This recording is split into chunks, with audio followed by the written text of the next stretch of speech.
Alors, on va faire un petit bilan sur le championnat avec la Croatie. Donc le premier match, on affronte l'Espagne. Donc un score nul de 1 partout. 11 tirs à 6. 4-3-3 bis, 61-39. Donc malgré un score nul, j'ai été vraiment dominé sur cette première journée. La deuxième journée, on va pas rentrer dans les détails. La troisième journée, donc 9 à 6. Le 3-3-2-2 qui est venu à bout du 4-3-3-B, 3-3-2-2, tir de loin. Quatrième journée, grande victoire 6-0.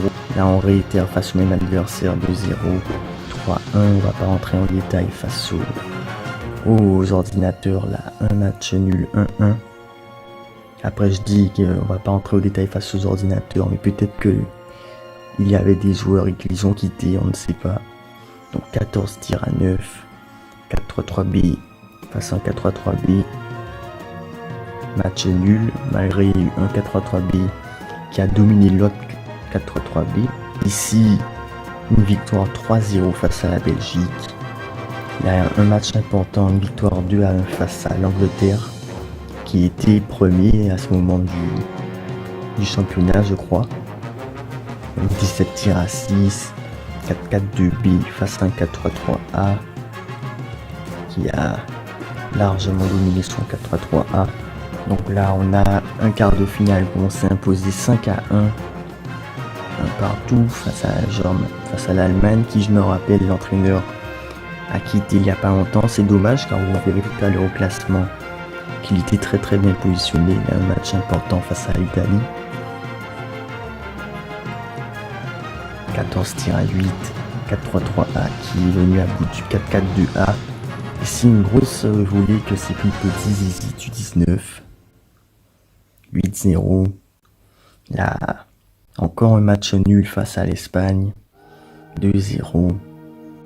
Un match 5-0 face à la France. 4-0 face à l'Allemagne qui avait un entraîneur à ce moment-là. Donc quel a été le dispositif de chaque côté. 13 tirs à 7. 2-4-3-3-B, une grosse victoire 6-1 face à l'ordinateur, 3-0 également. Donc, une petite courte victoire face à Jérém 14 du Portugal. On va voir ça.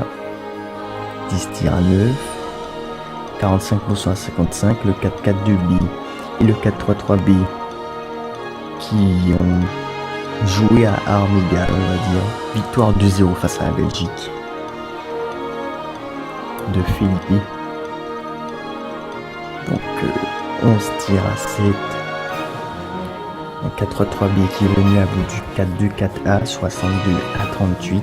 Donc là on avait un match important pour le titre face à Ben qui est dans l'équipe d'Angleterre.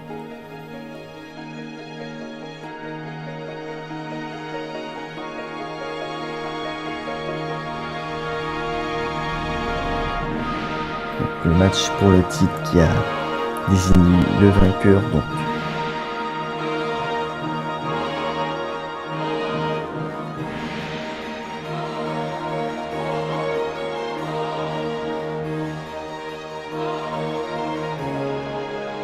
de 4-3-3-A. Un 4-3-3-A qui a surdominé le sien. 4-0. Ici encore une victoire face à l'Allemagne. 4-0 également. Donc c'est dans cette fin de championnat qu'on a mis devant sur nos adversaires. 4-3-3-B face à un 4-4-2-B. 64 à 36% de possession. 4-3-3-B que je rappelle, je joue en passe à 10. Et 4-3-3-A que je joue en attaque sur les ailes. Donc là une victoire 3-1 face à l'Italie de Blanco. Inspecteur de Blanco. 13 tirs à 8. 61 à 39%, 4-3-3-B qui venait du 4-4-2-A, bien sûr. Donc là on avait une grande finale que je vais vous mettre en image.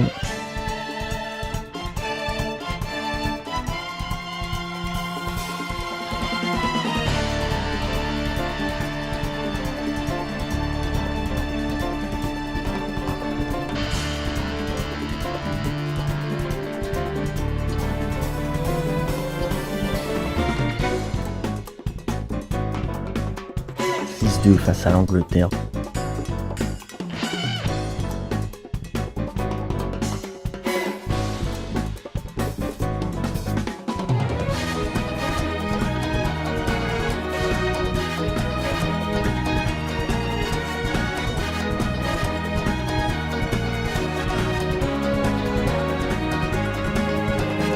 Et là, 2-1 face à Petit Zizi. Je te rappelle, on avait mis 8-0 match aller. Donc là, le match était plus disputé. On regarde ça. Donc la dernière journée, il n'a rien changé au classement. De toute façon, même si on perdait, 13 tirs à 9, 4-3-3B face à 4-3-3A. Passe à 10, je le rappelle. Finalement, le classement parle de lui-même. 10 points de plus que le deuxième. Au niveau de l'objectif aussi, réussi. Le vainqueur de la coupe, c'est également la Croatie. C'est une très très bonne saison. Bon, là, je vous sors un petit bonus, c'est cadeau. Et pour la petite histoire, j'ai rejoint un championnat avec la Serie A où j'ai pris Torino. Donc, je suis venu après la 3e journée. Alors, malheureusement, je n'ai pas pu bénéficier comme mes autres adversaires du temps de préparation pour non seulement faire du bon mercato ou même faire progresser mes joueurs. Donc là, je vais vous montrer en image un petit peu l'effectif de mon adversaire, la valeur d'effectif comparée à la mienne. Donc j'affrontais la Juventus de Mr. Rabbit qui à ce moment-là même avait près de 300 millions de valeur d'effectif et moi qui en avais 90 millions, donc il avait plus du triple de mon effectif. Et donc j'ai dû mettre en place une petite tactique que je vais vous montrer. J'étais également, j'ai oublié de le préciser, la 15e valeur en termes d'effectifs. Et je vous montre quelle tactique j'ai abordée. Donc pour ce faire, j'ai décidé de jouer un 5-3-2. Ce que je conseille si vous êtes beaucoup moins fort que l'adversaire. Je l'ai joué en contre-attaque car on va jouer les contres. Au niveau du dispositif, tout le monde reste en place. On est sur du marquage en zone, pas de piège du hors-jeu. Et je l'ai joué en 31, 18, 66.